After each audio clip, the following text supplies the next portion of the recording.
負ける。嫌だ。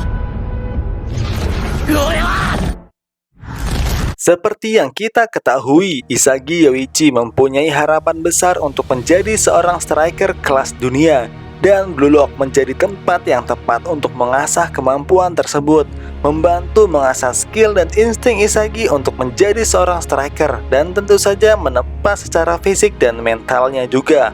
Tapi saat ini kemampuan Isagi lebih terlihat sebagai seorang playmaker atau gelandang dibandingkan seorang striker. Bahkan media saat ini menjuluki Isagi sebagai the next Luka Modric, karena yang ditunjukkan Isagi selama ini adalah kemampuan untuk membuat sebuah skema serangan untuk membobol gawang lawan. Namun dengan semua tanggapan orang tentang Isagi, dia tetap yakin untuk menjadi seorang striker. Tapi apakah dengan semua kemampuan Isagi saat ini, dia bisa menjadi striker kelas dunia?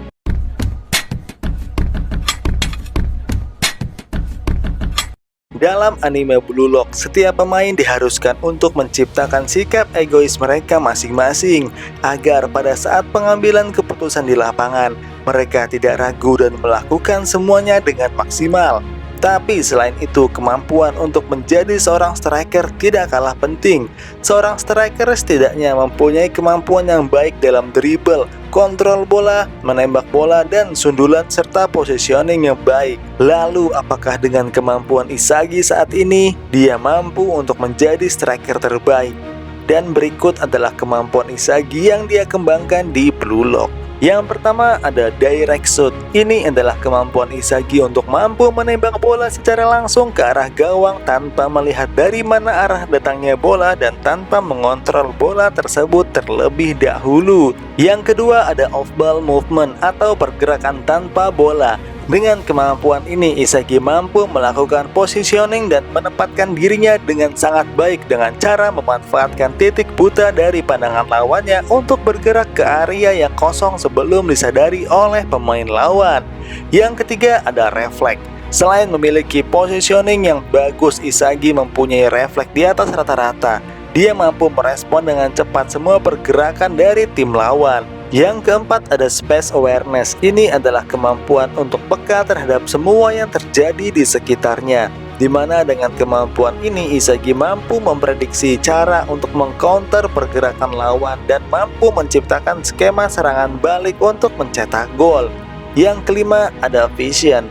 Ini adalah kemampuan di mana saat Isagi berada dalam performa puncaknya atau masuk dalam mode flow, dengan memanfaatkan space awareness, sekilas dia bisa memprediksi masa depan dan bisa mensimulasikan semua serangan dari lawannya. Selain itu, dengan kemampuan ini Isagi mampu mengontrol jalannya permainan dengan sangat baik.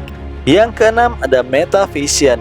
Ini adalah bentuk sempurna dari kemampuan vision tahap pertama Isagi, di mana saat dia berada dalam zona meta vision ini, dia mampu melihat dan memprediksi dengan sempurna semua pergerakan dari lawannya. Namun, kemampuan ini mempunyai resiko menguras banyak sekali tenaga. Dan itulah kemampuan yang dimiliki Isagi saat ini. Kita kembali ke pertanyaan awal. Apakah dengan kemampuan seperti itu, Isagi mampu menjadi seorang striker terbaik? Mengingat semua kemampuannya itu lebih mengarah untuk menjadi seorang playmaker. Dalam hal kemampuan untuk menjadi seorang striker kelas dunia, kemampuan Isagi saat ini masihlah belum cukup.